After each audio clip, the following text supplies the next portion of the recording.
The bright studio lights of the Kelly Clarkson show reflected off polished floors and shiny cameras, creating an illusion of perfection. Backstage, however, tension simmered just out of view. Randy Rainbow, known for his sharp wit and unapologetic humor, paced nervously.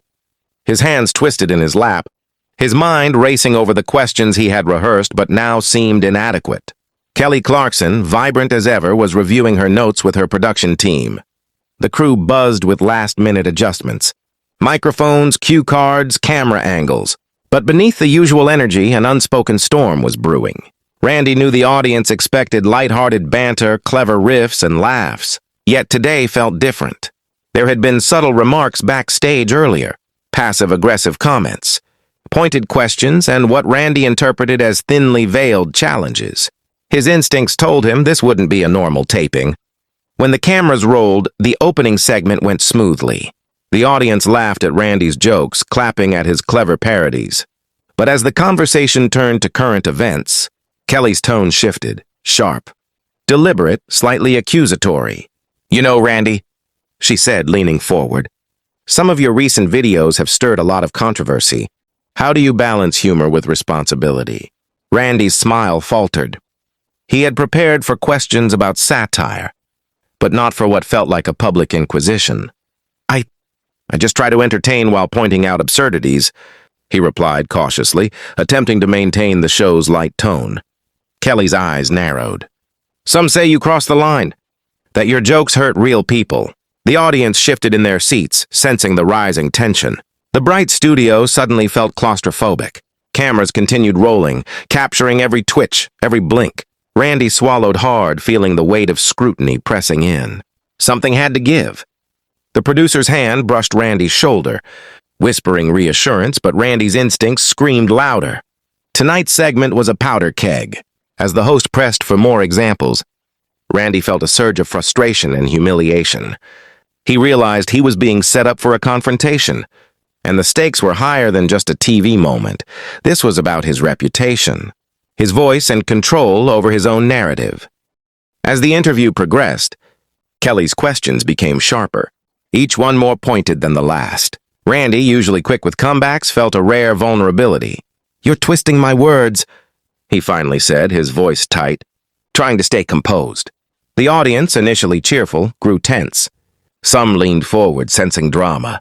Others whispered to their neighbors. Cameras circled the stage, capturing every expression, the rise in Randy's chest, the subtle tightening of his fists, Kelly's unwavering gaze. Kelly's next words hit like a verbal jab.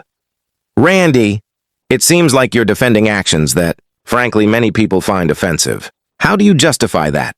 Randy's mind raced.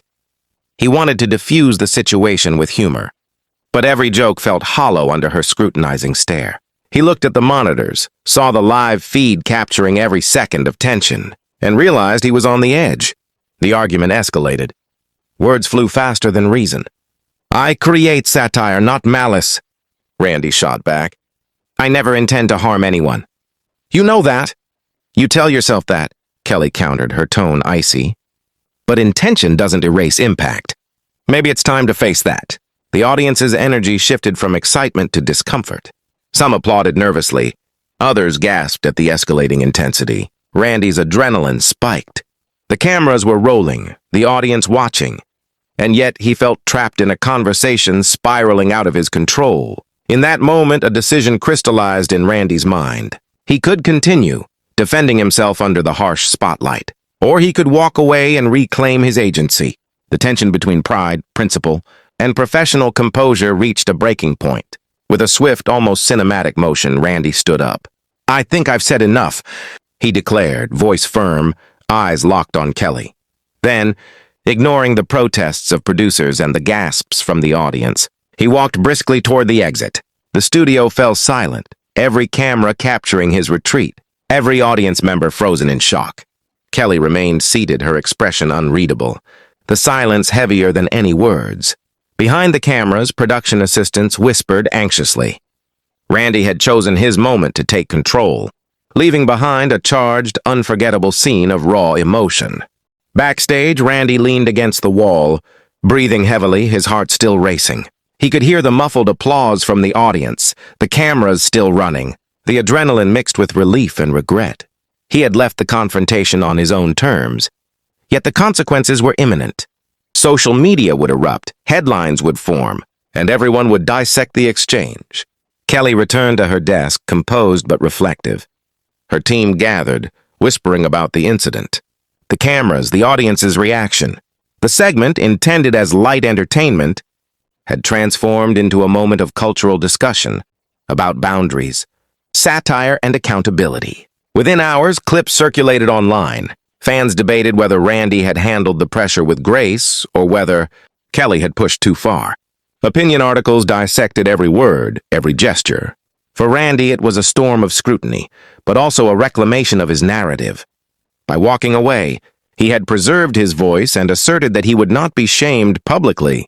Days later, interviews and podcasts dissected the confrontation. Randy reflected in private.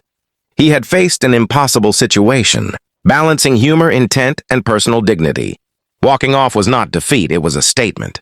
And Kelly, while facing criticism for the intensity of her questioning, had sparked a broader conversation about satire, media, and responsibility. In the end, both parties emerged changed.